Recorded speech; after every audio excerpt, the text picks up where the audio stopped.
Hey everyone, welcome. It's Wednesday night. You know what that means. It's Top Rope Tokes here to talk to you about another episode of AEW Dynamite.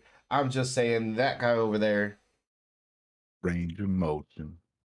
And as we toyed with last week, we're going to just do kind of like a quick opening as far as how we felt about Dynamite with the good, the bad, and the ugly. Because I know what's in store on the back end of this in terms of what we're going to talk about lengthwise. Gonna start off with the good. What was your good? And we have not discussed this beforehand. Oh, yeah, we did not previously discuss what our choices are here. You're gonna know why my good is my good. The acclaimed and daddy ass won. My good in I general, needed that. I really needed that.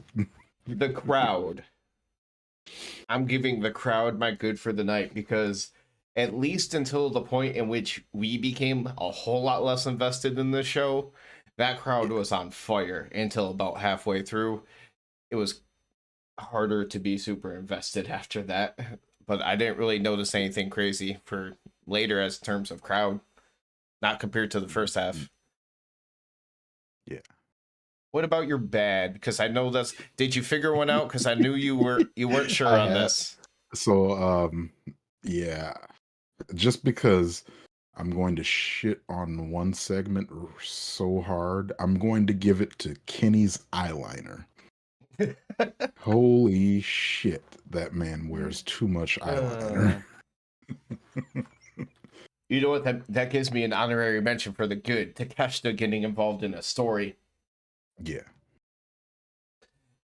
Mikey, yeah, that would have been my good if I didn't have to have the acclaim as my good.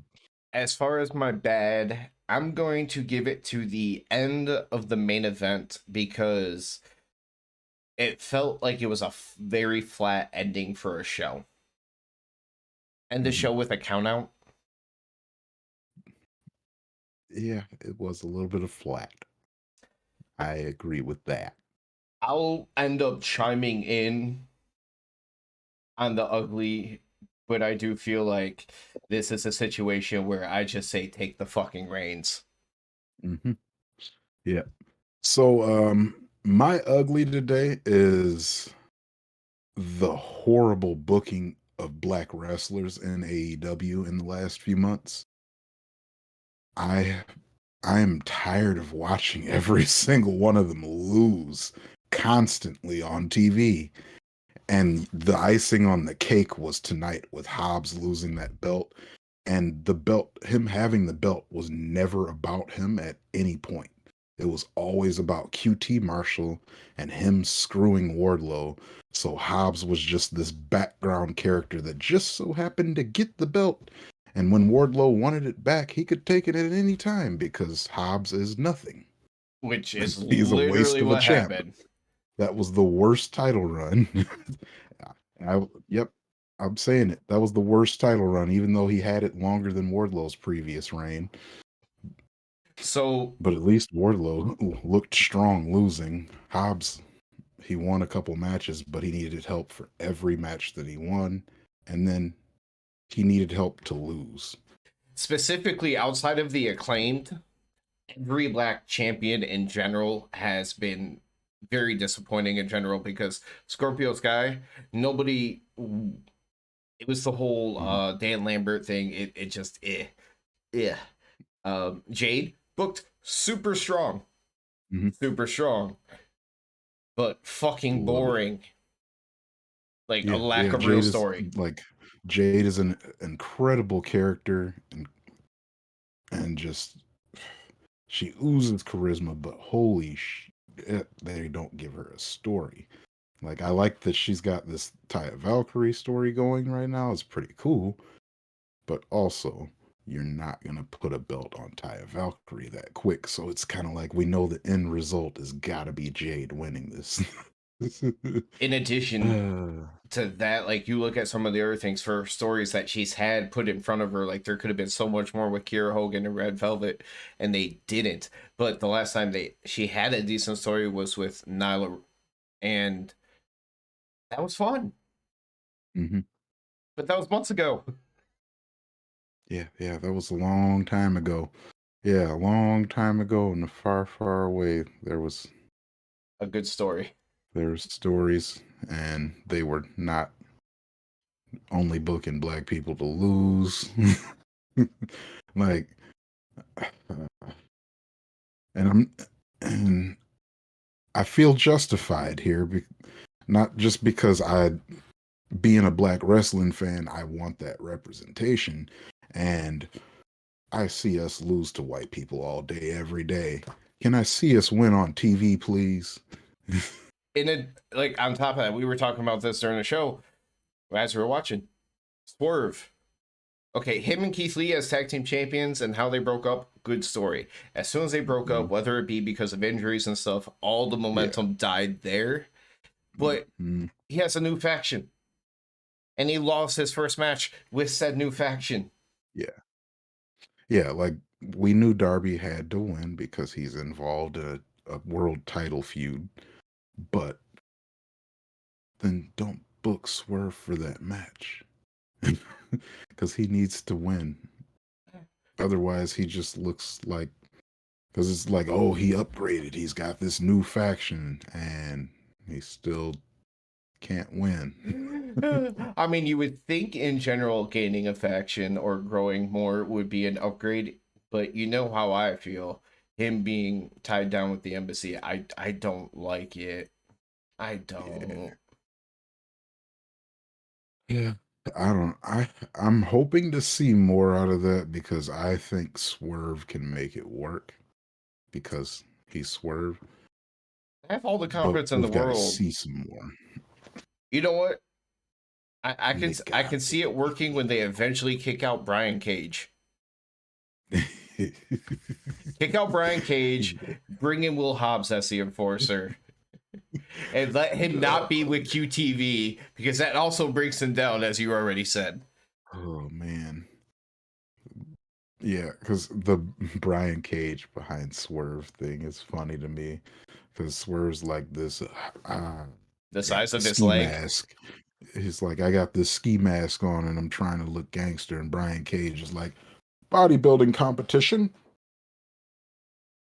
Yeah. Uh, Because like I think oh you'd be my fine gosh. with Gates of Agony. I think that'd be fine for Swerve. Hmm. Yeah. Yeah. Yeah, that'd be fine.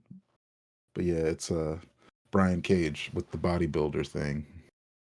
It's yeah. I don't know. But it's Swerve though. I mean, Ryan hits it like we talked about. He says Hansi's a better manager. Yes, but in general, QTV's just been a bad group for Yeah. him. Keith Lee, I Yeah. agree. His new, I don't mind him having gray hair look. That's fine. But the whole wizard priest kind of cloaks and stuff he's been doing, I agree. I don't feel like that does him any favors. Look, he's a cleric, man. Leave him alone. It feels like we went back to like WWF 1994, man. Yeah. Yeah. I don't know. I'm worried. That's all. I am very worried. I hope that I get to see a little bit better booking of the brown folk Which is soon. why I hope they circle back to Ricky and they make him ready. I let him be the one who gets the belt from MJF. Yeah, because and then that's there's another thing that's going on right now, and I'm like, oh, this is nice. I know what the end result is. Yeah, because you bring in a guy like Jay White and he's not going to lose his first few chances are. It just happens to be Ricky. I mean, Yeah, it's a credit to Ricky. It is. But whatever he does after is going to be huge for Ricky going forward. Christian. I would like Christian with Hobbs. I But would dig that. how would you work that out though? Because he has Luchasaurus, so unless he drops Luchasaurus, somehow that turns into a tag team, and I don't want to see any combination of the two of them as an Yeah, actual tag yeah, I team. don't want that attack team. Um, and yeah, I wouldn't want Christian to have a stable or a faction. I wouldn't. I actually was thinking about that. I'm not sure how much I would mind it if he only wrestled every once in a while, but he was more of a mouthpiece. Like, as good as Stokely is, we acknowledge Christian Cage gets heat on the mic for just being a weaselly little dickhead. Hmm. Yeah. Well, yeah, because Christian just, I don't know, man. I mean, I wouldn't want it to be huge by any means, but like if he was Like, with a tag team and he was a solo guy, but he didn't wrestle all that much, kind of yeah, like how like he. I had it figured out the other day what he reminded me of, and I couldn't remember because I said before that he looks like a movie villain, but it's not so much a movie villain to me. It's I don't know, or he looks like that like principal that you can't trust or something. I don't know. A stock trader that's gonna screw you over. Yeah, like somebody that's definitely about to fuck you over. Like you could just look at him and see it. Although I want to take back what I said because I don't want to see him being like the solo guy with the tag team because that's basically rehashing him with Jurassic Express. Yeah. Although it would be different because he could do it as a heel. He did that as a face until he split him. Yeah. But he's more fun as a heel to me.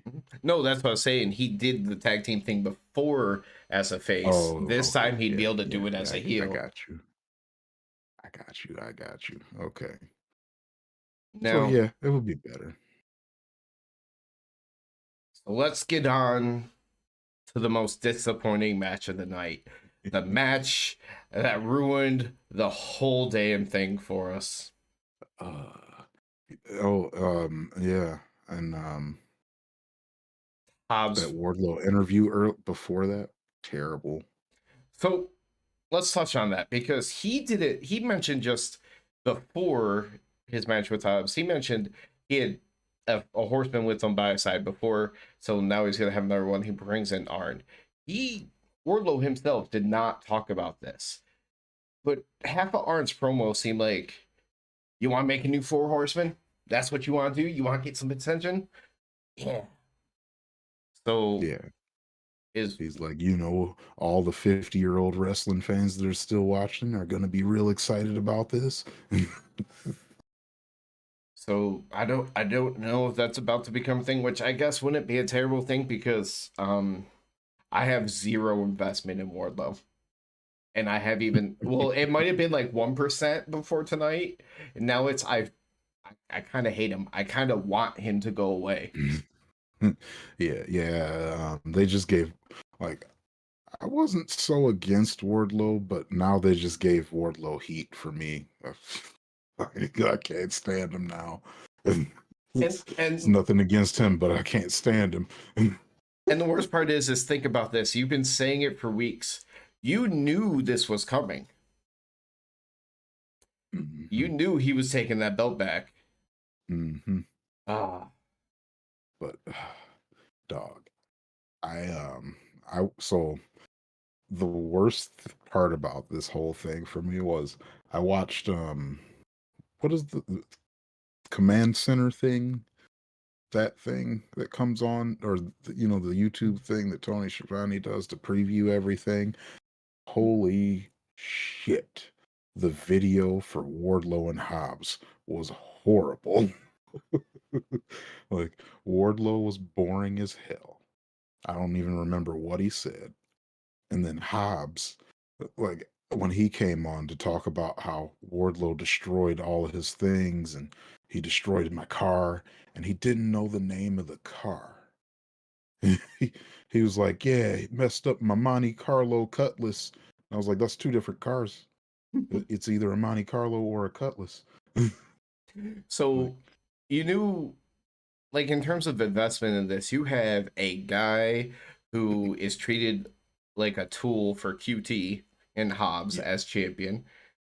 And then on the other side, you have Wardlow, which his last promo was supposed to make him look really, really strong, but he actually looked kind of average,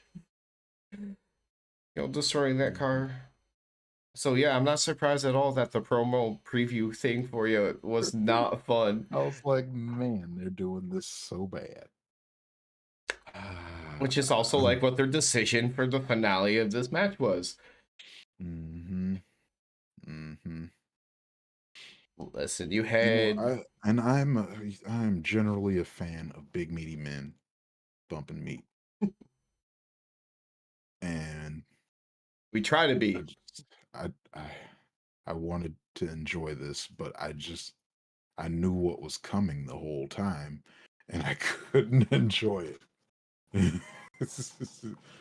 On top of that, like looking back on this match, it wasn't even about the two wrestlers in the match. It was about Arn Anderson. It was about QT. It was, I guess her name is Holly, because she gets up on the apron to distract, Yeah. and she gets Wardlow's attention. But then Arn gets up, and Arn just fucking starts like staring her down, like, "Hey." Then eventually Yeah. there's the whole okay, the one thing that people may enjoy is Arn taking advantage of the armed Anderson memes, acting like he pulled out a pistol on QT and he ran away. But he got a cutter on No, Wardlow. that was a yeah, I didn't know that was a whole thing. Yeah, that's good. A while But before Cody left, he talked about how Cody's like polite, and if somebody tried to carjack him, Cody would be like, "Yep, all right, here, take the car. Just don't hurt me. Don't hurt my family. Blah blah blah." Arn's like, "I pull out my Glock," and he makes the gun hand gesture and points it like right in Cody's face. So everyone's yeah, like, "Holy shit, that old man just was sitting there talking about fucking popping somebody square in the face." hey, Arn Anderson is real. Apparently, him. So QT versus Arn Anderson is what we're now calling this match. um, since this is never about Hobbs at all. Um, And the man who could there was be one bright spot for me, and that is no matter how it happens, I love it when Penta is on the screen. Like he super kicked QT, and then I was like, here it is. Go ahead, just count the 1, 2, 3 before he even does the weak power bomb. right, because that super kick was when QT was trying to run away, which sends QT Mhm. back to the ring. Arn hits a DDT, and then it was basically Powerbomb Symphony win. Yeah, yeah, yeah. I literally blacked out and just blocked watching the Powerbomb Symphony. So the match goes like Arn Anderson DDT to Wardlow holding the title. Oh, yeah, because I before yeah the right after I got excited about seeing Penta, like as soon as that excitement wore off, it immediately went to I'm watching SmackDown on Friday. I Yep, just I'm watching SmackDown Friday. I just thought about something. I want you to think about it. We talked about how Ricky could be like the next world champion, and he had that feud with MJF and all that other stuff, right? Yeah. Do you remember Ricky Starks' match at All Out Hmm. being squashed by Yeah. Will Hobbs, who now looks like a fucking joke? Why? Yeah. Are they gonna just hold on to that? Like, well, he squashed Ricky Starks one time, even, and Ricky got his comeuppance, but he did that one time a year ago. Rick, So a year from yeah. now, Ricky Starks is going to be world champion, and Hobbs is going to be on like a 30 match losing streak. And he's like, I want a world title match because I beat you Oh in five man. minutes. Hobbs is the new Gilbert. Uh, Yeah, kill me now. No. so disappointing. Yeah. do something with Hobbs, please, and let it not be being dragged by QT Marshall Make him because the he's too focus. good for that, man. He is way too good for that.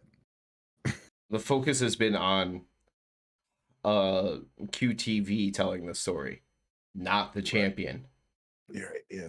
It's never been about Hobbs, and that's what made me the most. There's So, my water.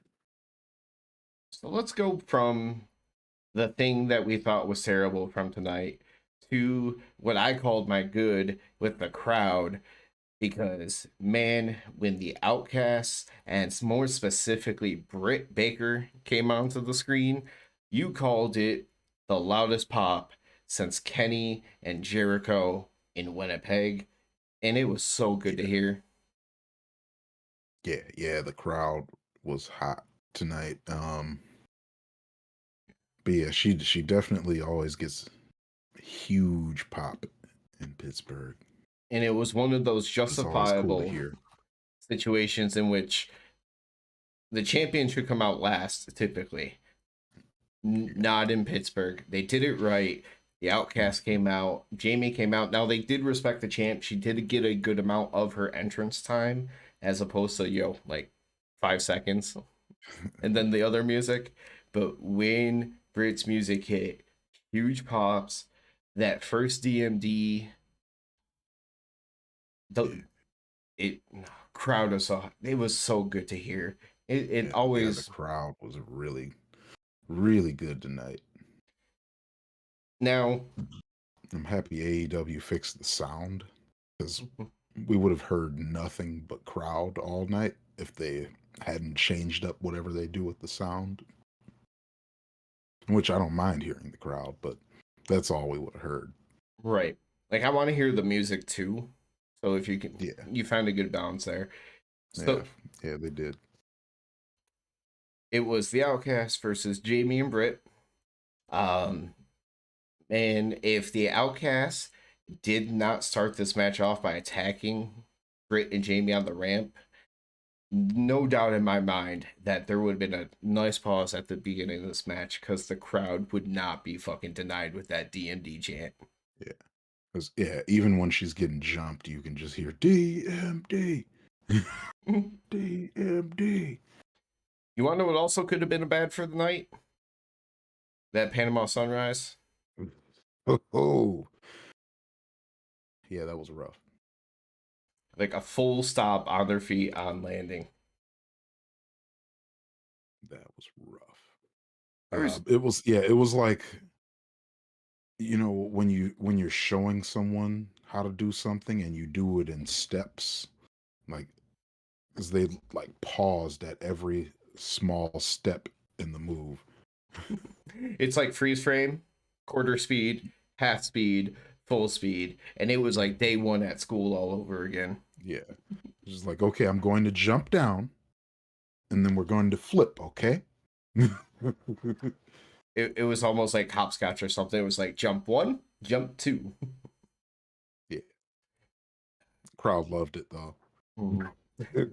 When she got ready, not before the actual end of the match, but the first time that she went for the lockjaw and got her glove and she did that DMD taunt, Hmm. that might have been the best DMD I've ever heard.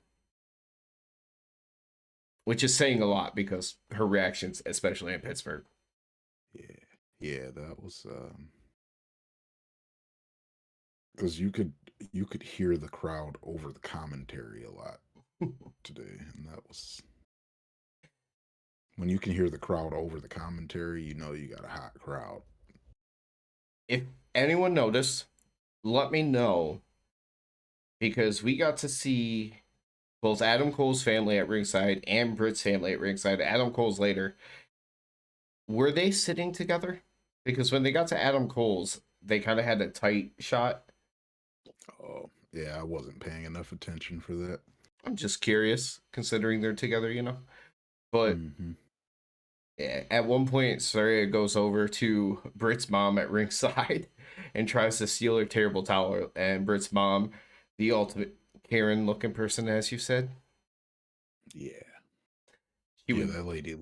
She just looks like she needs to speak with the manager. Like, She held on tight but though. Britt looks like a future Karen. So I'm like, what is our generation's Karen gonna be? Like, are they Hmm. gonna be like Melissa's or something? Ooh, that would be a fun debate to have someday. We'd all sitting around like a Yeah. summer bonfire, and you're just sitting there to talk about stupid stuff at the end of the night. Hmm. But her mom would not let go. And then Saraya grabs a spray paint. I didn't notice any spray paint on her shirt, but she made it seem like she was spray painting on the shirt. Oh yeah, she did get her, but I don't know if it's that they don't shake their cans up first or what, because half of the time they don't even get any paint out of there. But she definitely sprayed the can. Oh yeah, she sprayed. I just like looking at the shirt. I'm like, I can't see anything. It could have, unless it was like so fine that we couldn't really see it. Yeah, I think that's more what it was. Um, Because yeah, like, yeah, I don't know if it's that they just don't shake their cans up very well or what, because half of the time they are struggling with that spray paint. They just need to give it up. I mean, you don't have to be real far before it starts getting to like that fine misting territory. Hmm. Of course, in the end, Dr. Britt Baker was winning in her hometown. Yeah, It, yeah. 'Cause he was saying that he could see this being a loss. And then I saw a sign in the crowd that says "Happy Birthday, DMD." And apparently her birthday is 4 days out. And I'm like, there's no fucking way you let her lose on her birthday week now, in her hometown. the reasoning behind it did rear its ugly head with the segment later tonight because the whole point behind it was like she's won in Pittsburgh before. She can take it and try to give real heel heat to the outcasts, which I feel like they could really use to kind of help that women's division because it sorely needs help. Yeah. I don't know. I feel like they've got plenty of heat because people really don't like that act. I like to hate them, so they're doing their job for me. But a lot of people just hate them. We need some heels that can get that like really loud, consistent booing. At times with them, it just feels like people just don't care. Like, go away. Just it'd be Hmm. great to be able to see somebody else that can get that consistent, super loud boos, and it doesn't happen too often anymore. I feel like this was a chance to possibly have one of those moments. Uh, it could have been, but no, you don't get rid of loss at home. Uh, Birthday coming. she just has an unofficial one that comes a little bit later in the show. Get to that in just a second because what it Yeah. was is that terrible Panama Sunrise. Then she hit the stomp, went for the pin. Ruby kicks out of the pin and goes right into the lockjaw, and she taps out. Yeah. Fans love it. Yay. Later on in the Yeah. night, Adam Cole, her baby, had this confrontation Confrontation. They uh, had a confrontation. with Jericho. Um, I'll be honest, Where's Jericho? because of the technical difficulties we have, I do not have my notes up at all, so I don't remember much about this promo outside the fact that Adam Cole said he looked up to Jericho. Mm-hmm. They actually shook hands, Yeah. and then Yeah. Jericho said, "Fuck you out. This I don't respect you." Yeah. 'Cause, yeah, Cole went through that whole thing about how he respects Jericho so much, and a lot of his character was inspired by Jericho, like his catchphrase. Which I had never thought about till he said that. I really Yeah. never had. Yeah. I didn't think about that ever before either. And yeah. Yeah. That's pretty cool. But yeah, Jericho just he doesn't respect him. He interrupted his championship celebration. and I'm still trying to figure out what championship he won. Was it the moving slow in the ring championship? Yeah, Because that's what him and Keith Lee did. right. I'm like, there was no title involved in that Yeah, he match. said he interrupted his championship celebration. I couldn't get over that. It's- but I loved that Adam Cole did he leaned into the Pittsburgh thing and he called Jericho a jagoff, and the crowd got hyped about it, and they start chanting jagoff at Jericho. I loved it. I would almost venture to say that after the Hobbs Wardlow match, for Adam Cole was about the only time the crowd was super lively after. hmm hmm Another Yeah, person back home. that was the that was the hottest thing they gave him. Um, but Yeah, he didn't say. I mean, I didn't get a whole lot out of the rest of it. Just basically, this was the end of it, where yeah, you got my attention. I'm listening. I'm right here. And then look, Garcia was like, yeah, me too. I'm right here. I'm also here. yeah, because they just start shoving each other. Garcia comes flying in. Um, but then we get Britt. Yeah. Brit for the save. And, Brit for the save. and this is where she ends up taking that L at home. Yeah, she was looking like that knight in shining armor right quick. She came out. Jericho was like, "Oh shit, Brit's here. I can't do nothing about that." She actually put hands on Jericho, Yeah, pulled him off Adam Cole, slapped him. she gave him that attitude era slap. Yeah, and then that was the end of the high moments for her. The outcasts you see from the other side of the ring slowly come out from under the ring, get in the ring, get behind her, and they end up starting to beat her down. They handcuff Adam Cole to the bottom rope, which, by the way, they handcuffed him in a way you don't typically handcuff people, let alone to the ropes. Because it threw me off. It looked weird that I could see like the chain like dangling. They actually had the rope in the cuff with his arm, so it was like right on the rope. Uh, well, that's smart. Then he can't get off of there. I feel like you nailed Yeah, this during this. the show, though. Yeah, this. It, I feel like it was too over the top, because this, like, we've all seen the movies where someone has to watch their significant other get tortured to death or something like that. When the outcasts are hitting Britt with the kendo stick, Adam Cole is like, "No, Britt, no." I'm so sorry. And I'm like, dude, just this is the part where you get mad. Right. not not the oh, she's dying from the kendo stick that everyone gets hit with on a regular basis. Oh.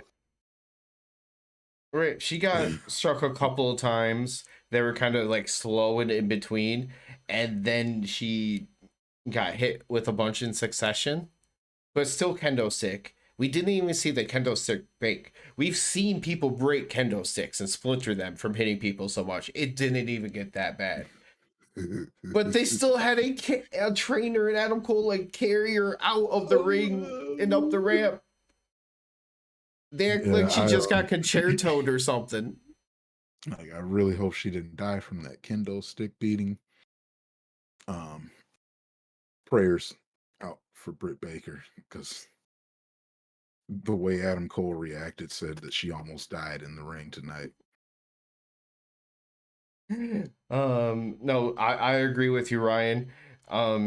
It worked for the city to try and get it, but yeah, it doesn't even feel like the Outcast got booed enough in this segment when they were doing that. Jericho did after it happened, but not. Oh It yeah. didn't really feel like there was much towards the Outcasts. Mm, yeah, I don't know. There was a lot of booing in general. 'Cause I remember Um, I mean, I guess the chance just like the whole asshole one, like some of the ones, it felt like they're ones that you typically cheer more to or screen towards the men. Yeah. Uh, but I don't know. I definitely agree with Rye there. Tony and Ruby holding Britt down would have made that a better image, at least. Everyone was Because just yeah, standing there. because she could have rolled out of the ring. She acted like she had been so helplessly beat Like, and couldn't roll that's out of the why I was ring. thinking they were gonna beat Adam Cole with it because it made sense because he couldn't go anywhere. I'm like, well, Britt can just she can roll on out. Yeah, just standing there, Tony and Ruby not doing anything, like pin her down or something for it, or like continue to Hmm. stomp her until she goes crazy with the kendo or something. But it Yeah, was awkward. It was like watching a soap opera. It was just over dramatized. yeah, yeah. That was yeah. I laughed because that was just comical to me. What in the world? Like a segment that was supposed to be serious. I laughed through the whole thing. You know what, Ryan? You Yeah, hit that. and Where the then fuck was Keith Lee? yeah, that was another problem there. What is up with the booking here? Him and Adam Cole had that whole walking out together thing, and it seems like they're about to be friends. And then Keith Lee leaves him hanging this week. I, I, like, what was he? It's not even Sunday, so he couldn't have been at church. So what? What's why couldn't he make it? Oh yeah, they got Wednesday service. I forgot about that. It's been a long But that time. means he would never be on any AEW show because they both tape on Wednesdays, outside of like one Dynamite every 2 months. Sometimes church ends early. Like so, if he's for instance, if he's booked for a main event, he can make it if church lets out early. So that's why he was able to have that match with Jericho. Not only top of that, Ryan, no Jamie Hayter, but no Riho, who's been consistently coming out to deal with the Outcasts either. Yeah, no Like, Riho. Um, where the fuck has Sheeta I been? don't I don't want to see Sky Blue or Willow get out there again because they just get embarrassed every single time they go out there. But yeah, there was I mean Jamie got beat up initially, I think, right? No, Jamie was never out there during the Adam Cole Jericho segment. Oh wait, no. Yeah, she was I don't know why I was thinking of her earlier. No, she wasn't even a part of. Yeah, they just let them go earlier and yeah. Yeah. Okay. I remember now. I think. Uh brain farts. Lots of them. Um, I top rope toke too hard. because I don't really know how much we'll talk about this part, but it does need to be mentioned because it's not a match and it was kind of light on content or context, any of it. It You're was light kind on context. kind of in a similar fashion. I mean, Don Callis grabbing Takeshita to help the Elite versus Blackpool Combat Club makes sense from Don's standpoint. Where the fuck is Hangman? Mm, Are they hey, still trying he to play was his injury? But he was on BTE since then, so or wait, yeah. thumbnail. Yeah. Um so I mean it's kind of obvious what they're doing there. They're Hangman is out conveniently right now, so that way Don can bring in Takeshita and be like, "See, Kenny, you don't need Hangman. You got Takeshita." But my feelings are what Ryan said earlier in the chat. I feel like it's been set up for Don, who's a snaky Weasley heel bastard, to end up with Blackpool Combat Club. Mm. I don't know if Takeshita would necessarily follow that path with him. Like, hey, we're gonna play these So, guys to screw him over. so what I think would have to happen here is for Kenny to actually turn on Don for him to end up with the Blackpool Combat Club. Oh, just like he eventually sees how Don was like manipulating him away from the Bucks and That's Hangman. I don't see another way for that to end up happening. And then maybe Don does the whole swerve, like because he begs for his forgiveness. But Kenny turns his back. That would make sense. That'd work. Like they're in a big match. Don's begging for forgiveness. Swift kick to the dick, Kenny. Yeah, just don't bust Don's forehead open ever again. So I've seen more of his. I've seen way too much of his skull. All right, sir. I'm just gonna point this out real quick. As much as you were grossed out by it, and you didn't want to talk about it like last week and stuff like that, you brought up both Dante's injury today as well as Don's cut. Both things that make you want to like just like gag and throw up. Like, ugh. Well, I saw Don Callis today, so of course I thought about it. And then I saw a table spot to the outside, and I am for a while now. I'm not going to be able to think of a table spot to the outside without thinking about ankles that don't go the right way. Yeah, I'm torn on that, Ryan. Scarred. I'm torn on Adam Cole joining the Elite because I want Adam Cole in his more natural position of being a heel. Which would unfortunately make him to make more sense for Bullet Club Gold, but I feel like that is so fucking run down at this point. Like when you start having Bullet Club and then a color.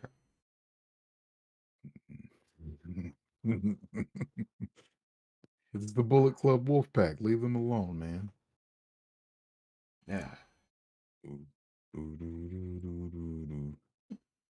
I went through recently. I made a whole new playlist for since I switched to Spotify for wrestling songs, and you know damn well the Wolfpack theme's in there.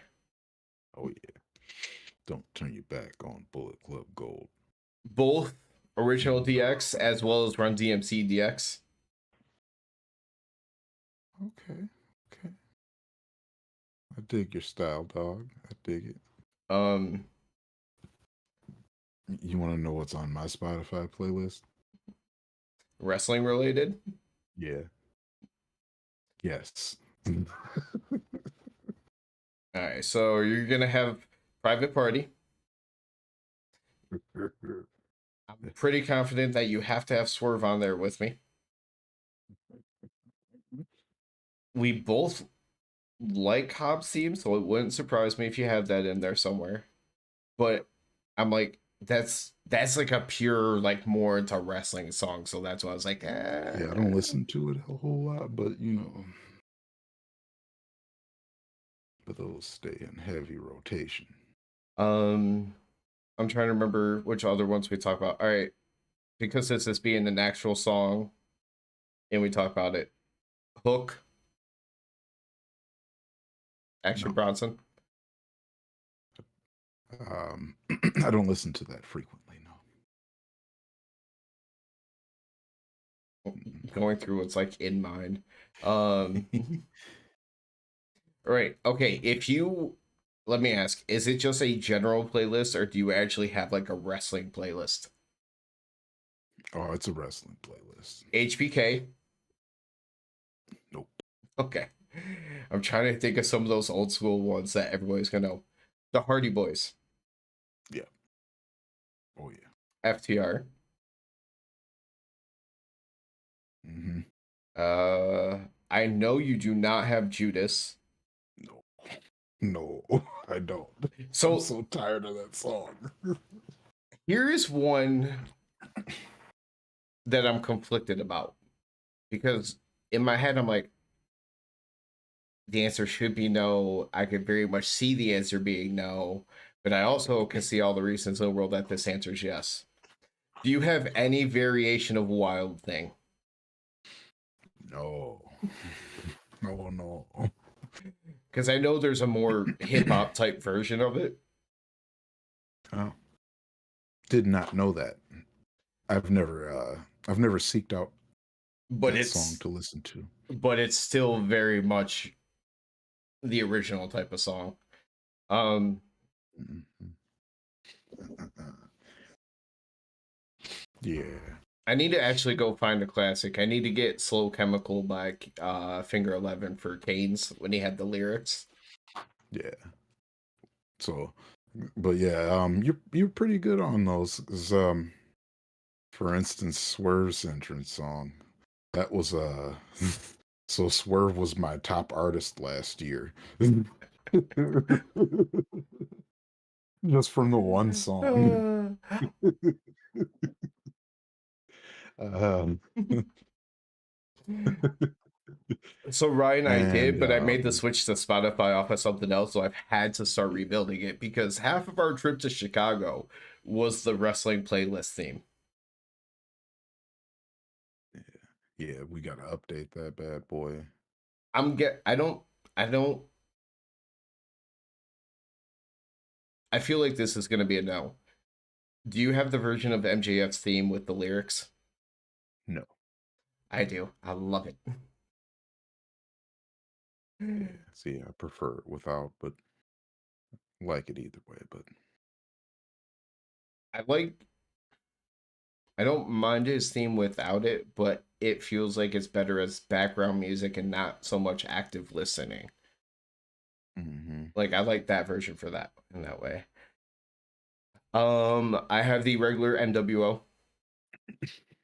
oh yeah, Uh, oh yeah. I don't think I've added Voodoo Child yet though. Mm. That song's a little bit ruined for me just because it's Hogan, but it's also Mhm. a legendary song by a legendary artist. Yeah, my blackness will not allow me to appreciate anything that has to do with Hogan. But it's also So, by Jimmy though. That's what sucks. yeah. So yeah, I mean, I like that song a lot, and I Uh, don't associate it with Hogan, so that's a good thing. Like, it's just a Jimi Hendrix song to me. so you can listen to it. Yeah, Okay. yeah, but yeah, if I were to be like, it can't be in my wrestling themes playlist though. Nope. Oh, I got you. Got you. Got It's gonna you. be in a separate playlist. You know what? I might be able to work with that. I might be able to work with it, just working it into like the rock music playlist. But Mhm. just when it came to the wrestling one, I was like, no. Yep. See, yep. I couldn't do it. I wouldn't be able to. I'd be like, nope, I can't listen to this as part of my wrestling playlist. Otherwise, my ancestors will be really mad at me. I will be mad at me. So, So to my surprise, tonight's show kicked off with Jungle Boy coming out to the ring. Not for a match, but to cut a promo. A little bit surprising, right? Not the best promo. Typically. Wasn't bad tonight, but yeah, immediately I thought it was an interesting segment. the But first part by Jungle Boy was good. The second part by Jungle Boy,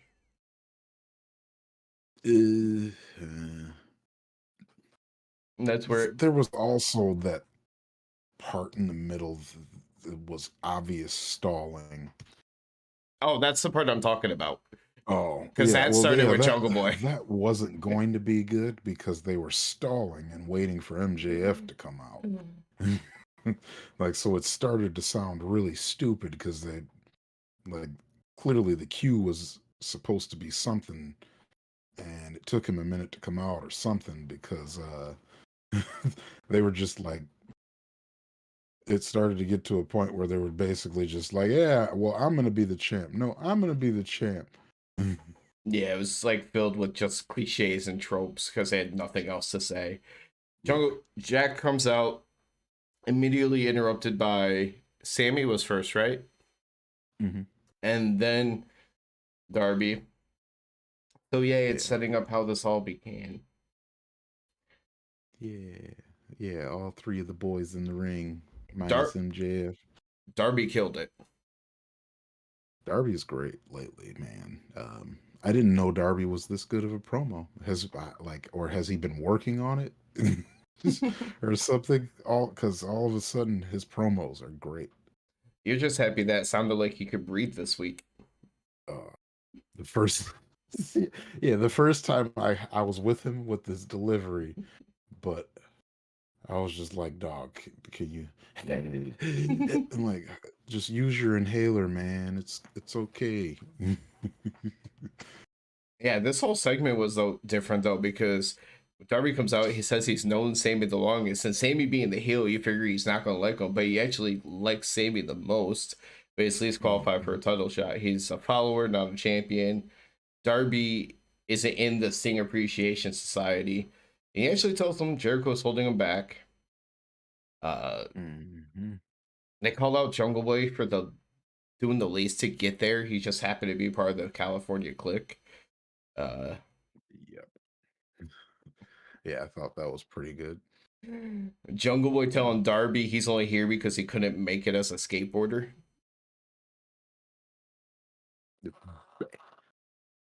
Like Jungle Boy gets some good one-liners. Mm-hmm. Like his whole promo's never good, but he gets some really good one-liners in.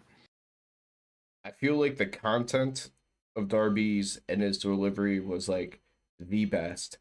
Like it was really really good. Uh, Jungle Boy did good. Sammy's felt kind of run of the mill, but he also was stumbling over his words a number of times tonight. Mhm. So it didn't Yeah, help. yeah, it was that was that was different from Sammy. Usually he's a little bit more, or I guess more confident on the mic, it seems. Because he just didn't seem as confident today. It was funny though, both the faces at some point made a point about how they actually say they like or they respect Sammy. Mhm. And that's when Yeah, I was like, man, this face turn for Sammy's coming at some point because they've just been doing too much to like be respectful towards him. yeah. And And and then he's not really doing heel stuff. it'll be so awkward because he'll be in the middle of these promos where he's kind of being treated like a face. And he's like, oh shit, this is going too well for me. Hold on. And then he'll throw like the most like low hanging fruit line at the crowd or something just to try to get cheap heel heat. It usually works for him. He still got some decent moves. Hmm. Um, Yeah. this was all pretty good. Do you have any notes on anything that Jungle Boy or Sammy said that's kind of really worth throwing in there? I think the segment's worth it. It's a if you're watching it later, it's a segment not worth fast forwarding through. It's worth a listen, but Yeah. anything's No, like I said, it was decent quips back and forth in the beginning, and then yeah, and then after they all got their points out, it was obvious that they were just stalling and waiting for MJF to come out, so they just got in a circle and started talking about how they were going to all be the champion. And it just became that little kid, no me, no me, no me, no me. And it's almost like the crowd could tell that something was going wrong because when MJF's music hits, they actually erupt. Like he Yeah, gets they're a like, really thank good God. pop. The segment was starting to get awkward.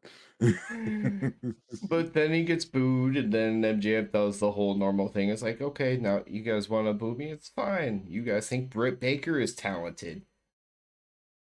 More boos. Yeah, she had. I mean, you mentioned her in a negative light tonight, and yeah, you get some heat. Here, Smart, real smart. who's more over, MJF in Long Island or Britt in Pittsburgh? That's Like he goes from heel to full on baby face. It's hard to argue with it, yeah, but they're so loud. yeah. Because I don't. Yeah, I feel like you got to go with him in Long Island because even if he wanted to be a heel in Long Island, he couldn't be. Like that is quite the love. So he eventually comes out and he sets up this whole thing where it's going to be a 4 pillars tournament where two of them are going to face each other. Then the winner of that faces the other one, and the winner goes on to Double or Nothing. Turns out Darby's going to get a bye. Darby wins the bye. Sammy versus Jungle Boy. And usually he's gonna say, "Oh yeah, that starts next week." You hit me with that, and I was like, "Yeah, yeah." Usually you do the next week, but he was like, "And it's gonna be tonight, player." Taking it back to 2000s WWE. And tonight you're gonna face the Undertaker, player. So that match ended up being our main event. There's a segment beforehand that between MJF and Sammy, which MJF pushing the envelope comes in and starts doing like things that people could consider inappropriate. He like comes in like going to like talking in Spanish, talking like he's Speedy Gonzalez or something, like rolling into it to interrupt Sammy in a backstage segment.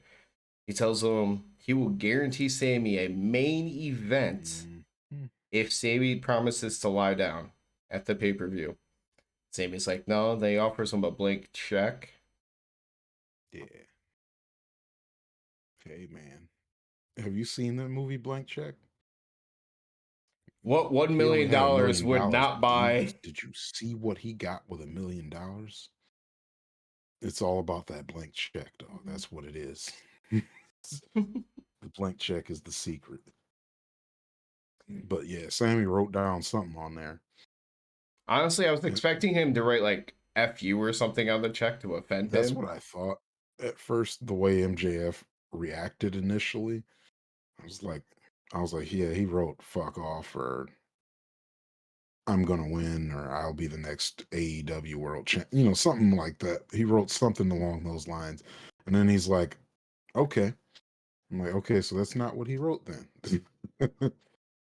So if You just you wrote a really big number. are talking about a chance at a world championship in the career that you dreamed of, and you know they're already getting paid well, you know that number has to be ridiculously high. Yeah. Hey, it was so high that he hugged MJF when MJF agreed. He was like, "Nah, man, we don't shake hands. We're friends now, so we hug." How long do you think until Sammy is a babyface? I Could it? feel like it's gonna have to be a slow burn. I mean, technically, you could look at what they just set up tonight as a way to make him a face. Like, oh, he's supposed to lay down to MJF, and then he's like, no, fuck this. That's kind of how you tell some of the babyface stories. Think about all the people that faked out joining the NWO basically the same way. They put on Yeah. the shirt, Diamond Cutter. But yeah, I don't know. There's also I don't see him leaving JAS anytime soon, and JAS isn't going babyface. JAS needs to die. Yeah, it really does, but I don't see it going anywhere anytime soon. Like, they all need to splinter off. You can keep Garcia with Jericho for a little while. See, that's what I was thinking, Ryan. Somewhere around this story might be when they start to make the change. Yeah, I don't know. I don't see it happening.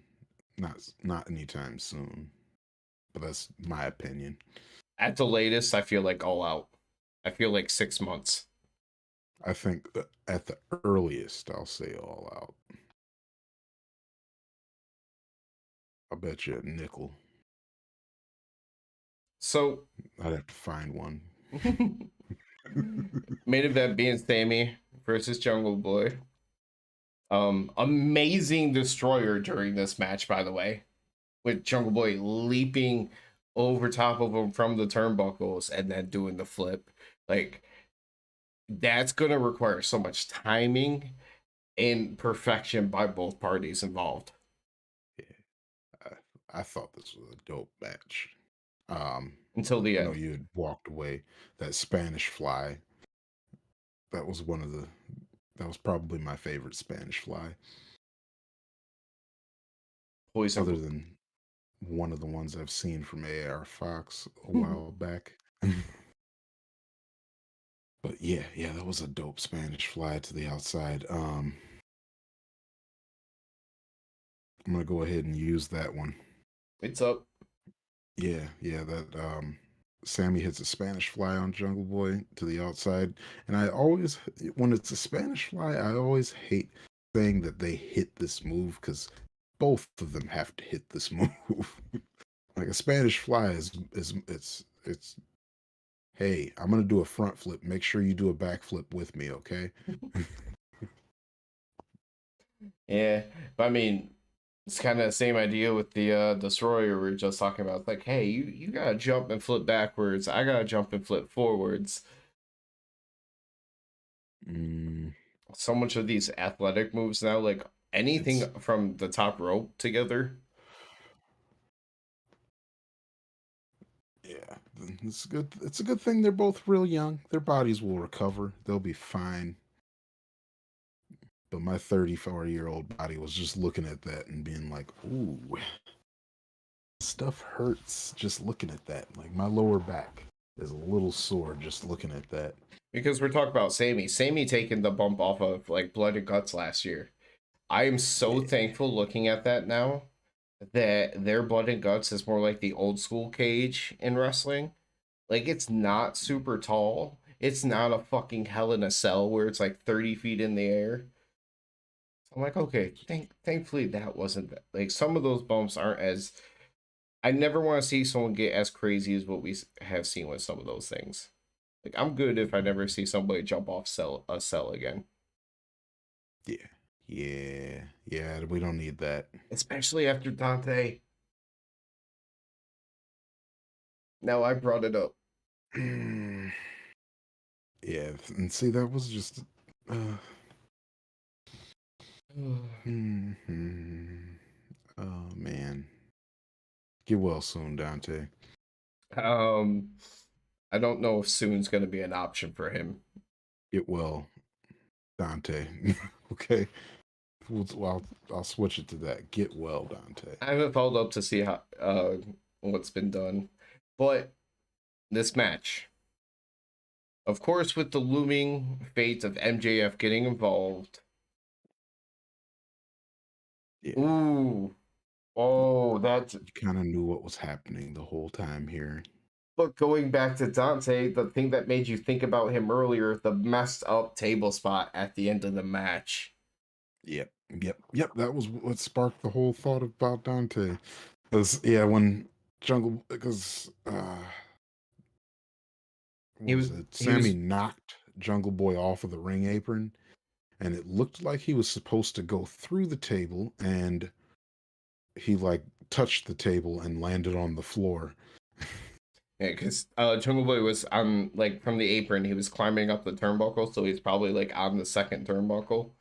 And Sammy hit that running drop kick, and you could tell like Jungle Boy tried as best as he can to like turn and jump, but just Yeah, basically smacked to the end of the table with his but face. yeah, it was that table was way too far away. And he was way off to the side. Mhm. Yeah, it just wasn't. It wasn't going to happen, right? Luckily, he was able to keep going, so he's probably fine. So that's good. Because man, yeah, now every time I see a somewhat botched table spot, I'm like, just have your legs attached, please.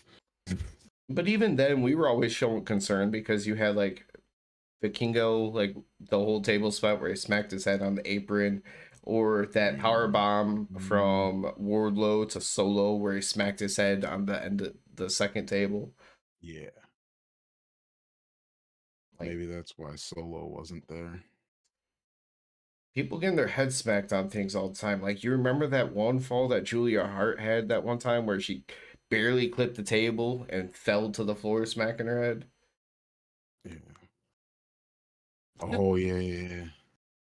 And then that The table spots have been scary recently, like the Willow and Anna Jay one, where Willow goes through the table and Anna Jay just didn't touch the table at all. Oh, yeah, that was poor setup there. But yeah, Jungle Boy got up. He was about to slide in the ring before the ref got to the count of 10. He was about to slide. Slide right in. Sammy ends up giving the ref a full-on hug. I was so confused for half a second. Dog. Yeah. I before all of this happened, I was really I was like, why is he counting? Refs do not start counting. Like, if they count, it's like after you've been out of the ring for 5 minutes. And then they're like, I'm gonna start counting now Hobbs and because we Warlow were need to get outside the the ring for match two. moving. Hobbs and Warlow were outside the ring for like 5 minutes Yeah. to start their match. Yeah. And that's why I was like, why is he count? Because I said it. Feel like I think I said it out loud. Mm-hmm. And I was like, why is he counting? They don't do that. Because I just went on that whole rant about how AEW only has soft rules. So like it's like returning your card at the grocery store. Like, everybody knows they should, and you're a dick if you don't. But do people do it? No. Because Yes. there's no consequences. And that's Yes. what it is about AEW. So There's no consequences to anything, so I kind of everything enjoy is it no though, rules. because it takes us back to WCW. Matches with consequences, they did not throw out away. Like, you know how many times the steel chair got used in WCW? The ref was like, fuck it. I can't end the match that way. Just, it's his title shot. Let's see if he can come back. Yeah. Yeah, but that was also a lot of people's complaint about WCW as well, is that matches never finished clean. Well, my complaint was the old people are keeping down the young people. Give me more Jericho. Give me more Mysterio. Yeah, Booker T took way too long. the Booker T getting to the top took way too long. Yeah. But yeah, that was, I don't know, that was a lot of people complained about matches always being interfered in back in the day. So I feel like that's not great either. I didn't mind it because I think I took the other side of the fence, which was I'm happy that not every match is ending. I'm not getting three disqualifications every single night, like how we could see elsewhere. But point being, Sammy distracts the ref. MJF runs up from out of nowhere, clocks Jungle Boy with the ring. Jungle Boy is knocked out. MJF jumps over the guardrail and hides as the ref counts to 10. Sammy wins, and they start hugging like friends who just arrived at the airport and haven't seen each other in 10 years. It was a hug off, and then they bowed to each other, and yeah. There's this whole MJF and Sammy Guevara love fest in the ring. And so once Sammy beats Darby, cheating again, I feel like that tag team match will happen and then eventually somehow lead into The the four-way actual match. the four-way match. And yeah, I don't know. They're working this all. It'll be cool. It's fun. See, and Because right you now, got four people, there's ways you can make it fun until Double or Nothing. So I'm so down. this is what I was looking at. The calendar next week is the 26th. That is when you have Darby versus Sammy, right? Yes. Then you have May 3rd, which is when you can make the tag team match a thing for the following week's Dynamite, which will be May 10th, which happens to be located where? United States of America. Like 15 minutes that way. That would be dope. That would be dope if we get the tag match or something there. And this is why I was excited, because when we got those tickets and we saw the time frame compared to Double or Nothing, I kind of felt, I was like, we're right in that time period where things should be like pretty heavy for the build. I'd Yeah. rather I'd rather have that than the last show right before the pay-per-view, because we know the last show tends to be everybody's It's going to brawl all night long. These two just can't be in the same ring together. I wonder what's gonna happen on Sunday. These two can't be in the ring together. I wonder what's gonna happen on next segment. These four, because it's gonna be a tag match, can't be in the same room. Let's set up a Darby and Sting match. So Ryan, I see that you said the problem is they may have to get him away from appearing with his wife, Sammy, with Ty. It's funny because every time you see the commercial for AEW All Access, one of the lines that's used is that they're calling Ty being one of the most popular and over people in the company.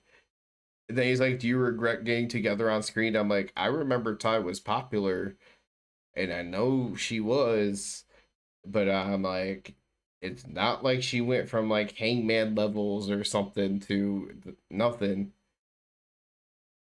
It's kind of funny that that's the quote that they use from their conversation. That's kind of funny. Mm. Yeah, there's no way. Like, yeah, she was over, but there's no way that that it hurt her that much.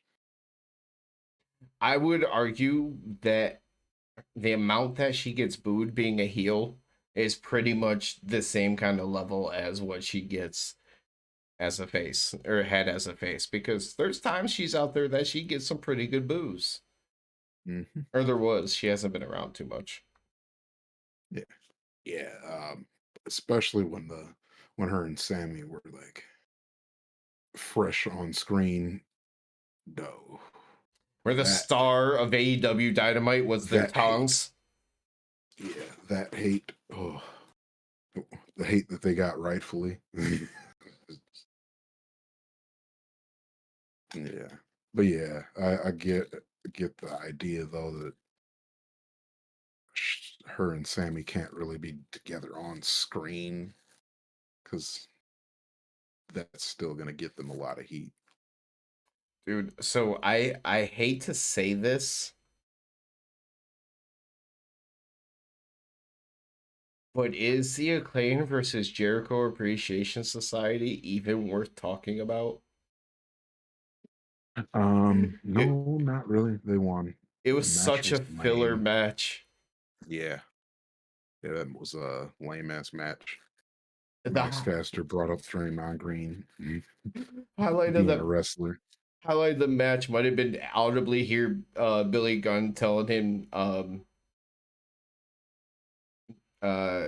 Jake Hager to suck his dick before going for the famouser.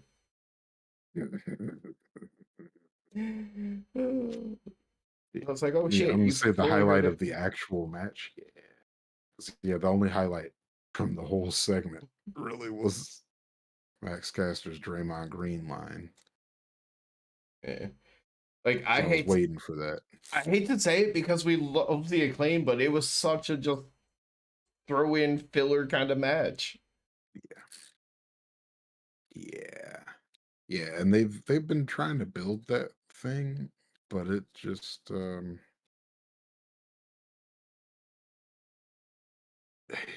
2.0.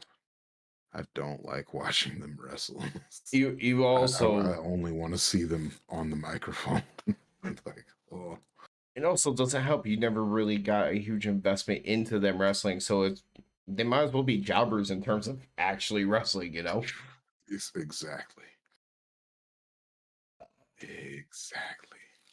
Segment wise, we got a little quick segment to set up a Rampage match, so that with a little bit of story, because we're gonna have FTR teaming with Jeff Jarrett and Jay Lethal take on the varsity athletes and our local guy Slim J, because we didn't know that until recently.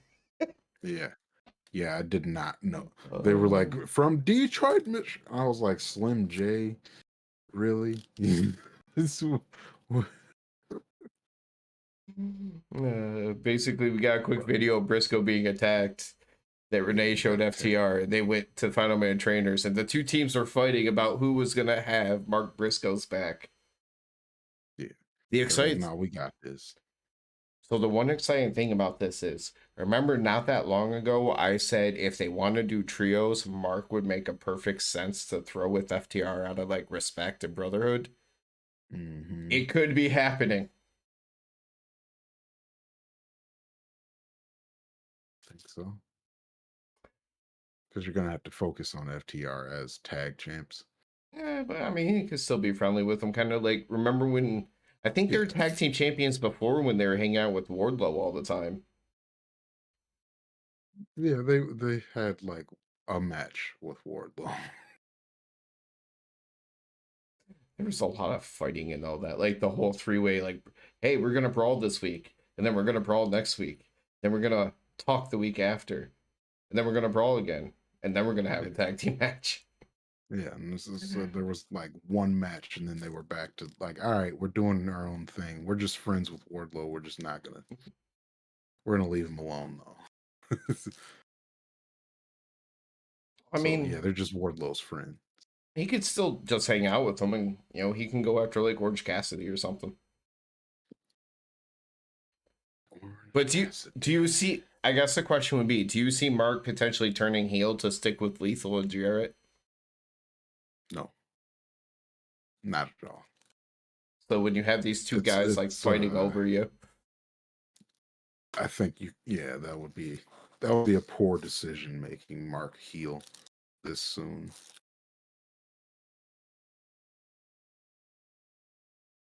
yeah. So that's why I was like, they're fighting over him, and I don't see him sticking with the heel side here. Yeah. Yeah, yeah, Ryan. They could just kind of hang out together for a while. I don't know. Maybe they tell a story that Jarrett and the Lethal team legitimately injure Mark and he takes like a couple months off or something, Mm-hmm. kind of kill more time in that.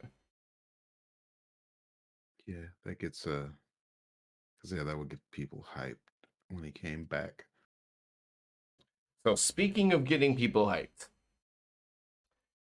on any given night other than tonight, because of what it came after, we would have been excited to see Commander taking on Jay White in his AEW debut match, right?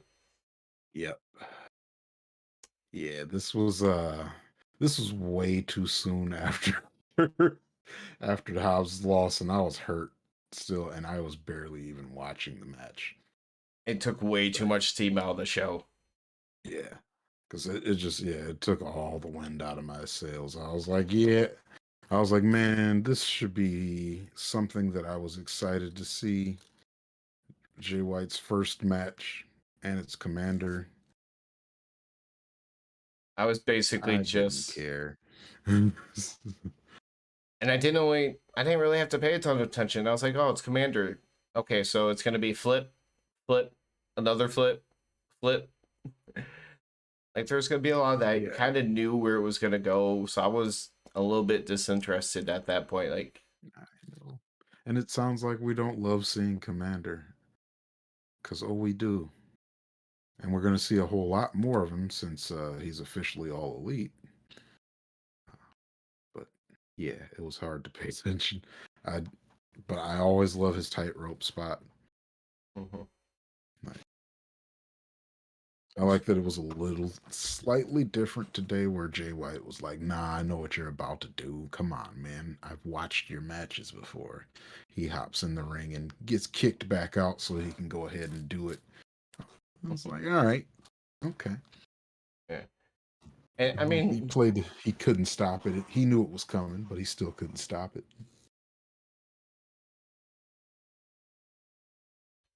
I like so Jay White is really good. I know he was working well. He did some things really real smooth. Some of the stuff that he hit was so quick and crisp, but also a lot of that was how much was Commander able to sell because of the way that he can move. Like even the way that he took the Blade Runner from Jay White looked vicious. Part of that's going to be on Jay White. Part of that's going to be on Commander. Mhm. Yeah, yeah. I don't know. I wanted. I wish I had more to say about this match. 'Cause I was so defeated. Well, I was so defeated. as far as after the match goes, I mean that's a pretty good summary of the match. Lots of flips because Commander got a lot of offense in. They let him go for a while. It wasn't quick by any means, but Jay White ends up getting the win with Blade Runner. Sean Mhm. Spears is at ringside the entire time, holding up scorecards, like rating different parts of the matches. He's like, hey, I'm back in AEW and I need something to do, so So we're about I'm to gonna get see involved in this. Sean Spears and absolute Ricky Starks getting into some stuff with Jay White and who was the other guy, Rage? Who was the other guy? Bullet Club Gold's own Rock Hard Juice Robinson. You almost sound like the Mortal Kombat announcer, like announcing him if he was in the game. Because he didn't like a score that Sean gave him, and they start attacking him. They get in the ring, but eventually Ricky Starks comes down to the ring, which is exciting, but also disappointing when you think about it long term for us. Oh, yeah, I'm gonna say, yeah, that was cool. He came out and he saved Sean Spears. He saved Sean Spears. He speared Sean Spears. No, he speared Or not, Juice, yeah, he saved Sean Spears. Speared Juice. God damn it, so many spears. which is a hit. AEW, do not listen to what people are saying on the internet. Do not sign Bill Goldberg. Don't do it. The kid in him might get excited for about 3 seconds, but don't do it. Yeah, they gotta. They just gotta, man. But yeah, So, yeah, but yeah, Ricky got the spear on Juice. Jay slipped off the ring. Yeah, and so Ricky gets to be the hero. He gets to have a nice pop. He gets to have these moments. Like he is a star. We know this. Downside yeah, is Jay White is considered like a top guy wrestling wise in the wrestling world, and you are his first feud. hmm So yeah, this is going to end in Jay White defeating Ricky Starks. Probably at Double or Nothing. Yeah, and you know, I'm not so upset about that as Ricky's been on a good roll Mm-hmm. for a while. Like he can lose a match. It's the overall collection of data. Yeah. It's the I think Ricky's next feud after Jay White is going to be the most telling thing about Ricky Starks going forward. Like, how quick is his trajectory gonna, all that good stuff. We're where gonna, yeah, where does they send him after that? if he loses like multiple feuds in a row, you're like, But I feel like as long as he gets into something meaty and can get some wins after he's done with Jay White, I'll feel a lot better. Versus things like momentum stopping things like with Swerve and Keith Lee. Just I need to see the continuance. Yeah. That's why I'm just like, can you get it over with, please? So that they can both do something else. Mainly Swerve. I just want to see him do something else. It's just like you've gone. This is your second faction now, and you're still not done with Keith Lee. Come on. No, maybe we'll get lucky and we'll get We the amazing match between the two of them that we deserve. need the payoff.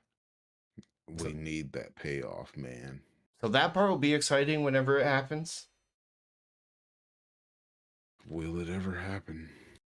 They're gonna put it on Dark. This is going to be the new Christian Cage Luchasaurus Jungle Boy feud. Somebody's going to keep getting hurt and like go away for time after time. It's going to take like a year and a half.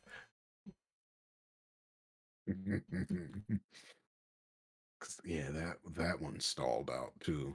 That one was another one. I was just like, can you get it over with, please?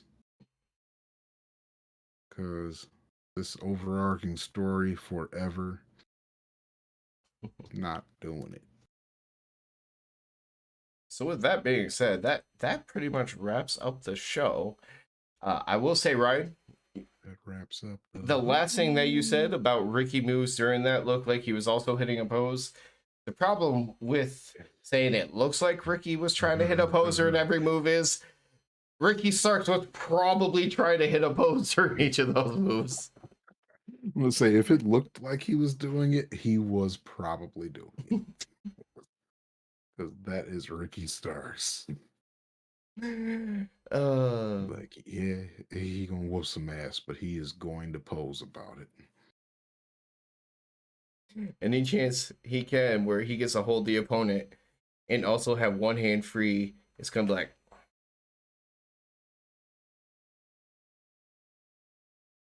Right. Yeah, that's okay though, because we're getting Goldberg in AEW, shut your whore mouth. Starks versus Goldberg, Spear versus Spear. It's gonna be hot. It's gonna be super hot. Goldberg And it's versus gonna be Wardlow. Winner Goldberg. gets to Yep. pass the jackhammer down. Yep. I forget the power bomb. You should hit a jackhammer. Goldberg versus Wardlow. It's gonna be sloppy. Winner gets to stay in AEW, and they do a double count out. So technically, no one wins, and they both leave.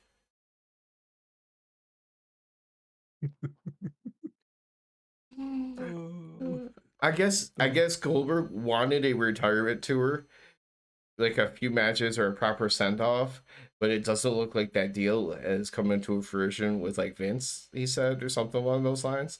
So I guess he says he wants to do a 4 dates international tour as a send off. And I'm like, please do not let Wembley Stadium be one of those. Because he says international. Yeah. There we go. Goldberg at All In. Come on now. You know what?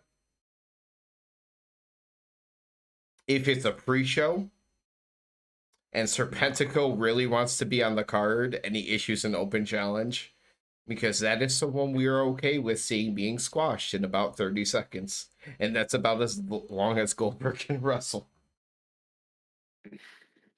Nah, Goldberg's going to be out there.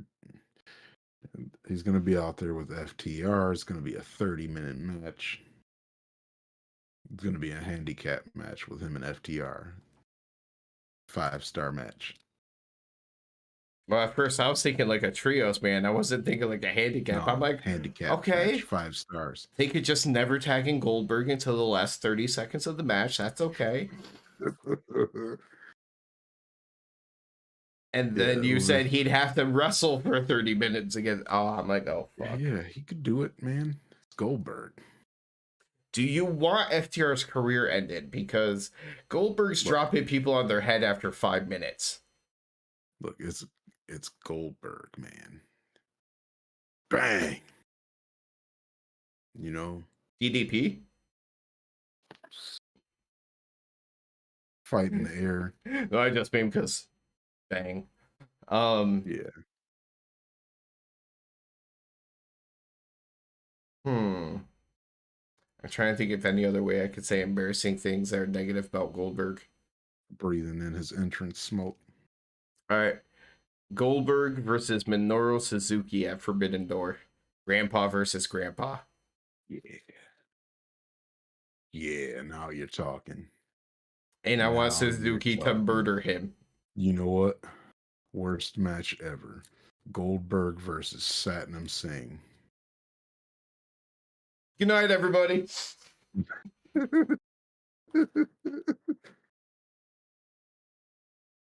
I'm ready for it. I'm trying to picture the jackhammer. It's gonna look like a DDT because he's gonna get maybe like his feet like 3 feet off the ground and he's gonna fall backwards. Like, yeah, cool, DDT. Yeah. Hey, but it'll be sweet. It'll be a sweet DDT. It'll be a Goldberg DDT. How much of this is you just reliving being like 9 years old right now? 100%. All right, Not even gonna front. it's a street fight, no rules. People can come out to help. He's assisted by DDP. Okay. Okay. And then Jimmy King is gonna help Satnam. No, because please, for the love of God, keep David Arquette away from this promotion. Keep David Arquette away from this promotion. No, man, come on. I will rule you. But that's how David Arquette ended up becoming WCW champion. Hey, people are gonna get crowned. I don't know what else to tell you. You remember what happened after David Arquette was champion? At some point, Vince Russo was champion, which would mean Tony Khan is going to become champion after David Arquette. Yeah, that was around the time when I was like, yeah, I like WWF now. Oh, I was out by then. About the only thing I would pay attention to WCW was I was like, oh, Big Papa Pump, the big bad booty daddy. Yeah. 'Cause, yeah, I was like, I was watching half and half kind of for a long time. And then eventually around, so it was like the time, it was around the time when the Wolfpack started to splinter, and then they were like going back to the black and white, but they were making another group out of that group too. And that's when I was like, all right, I want to see Stone Cold spray Vince McMahon with beer instead. This is getting ridiculous.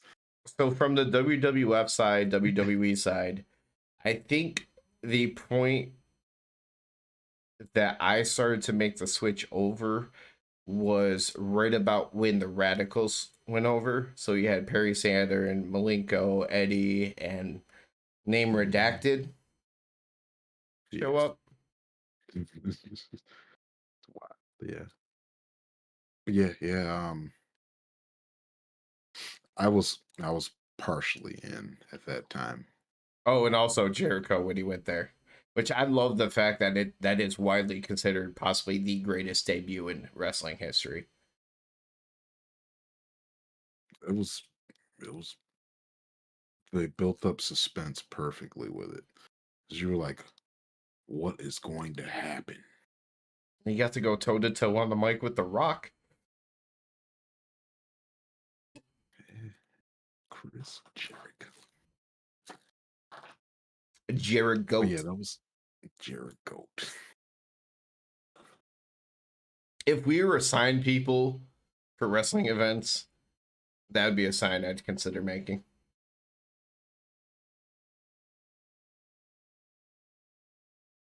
Do it.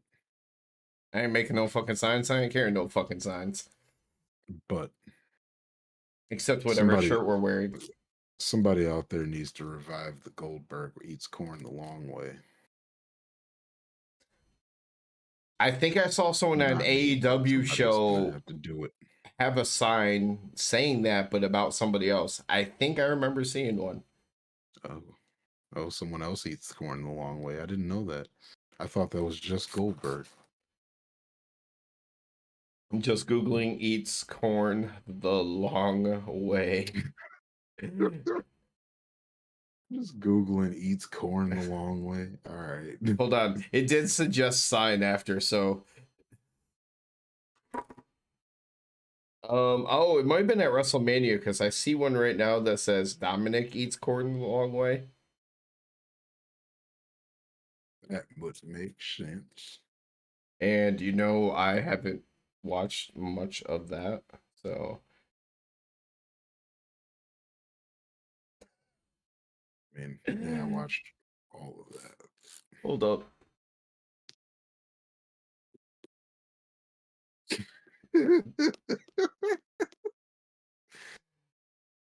Oh, internet.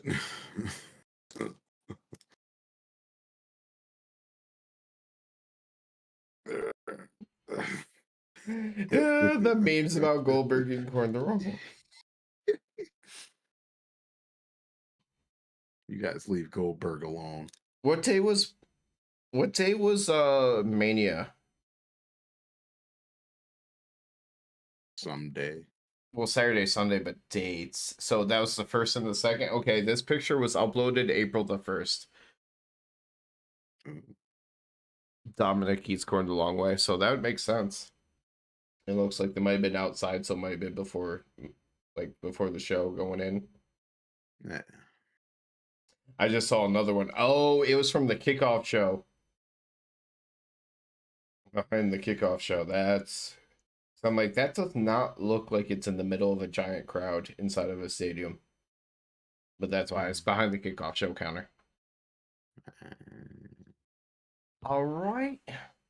All right. All right, guys. It's time to go to sleep. Yes, it is. Full expectations. We both expect to be old men who want to stay at home on Saturday night to do our watch along since it's a Saturday night at 10 p.m. Mm-hmm. Yeah, so yeah, most likely we're still doing our watch along for Rampage. Rampage is on Saturday. So we'll be there Rampage, Saturday. baby. Also inspired by Chris Jericho's catchphrase. This is Rampage, baby. I feel like he should say it like the Burger King commercial guy. Whopper, Whopper. This is Rampage, baby. There. That's a little bit more appropriate. All right, everybody. Have yourselves a wonderful night. I'd put it at like 90% at this moment for Rampage, but it's the weekend. If fun plans come up, there's certain things you just don't say no to. Yep. Sometimes you can't say no.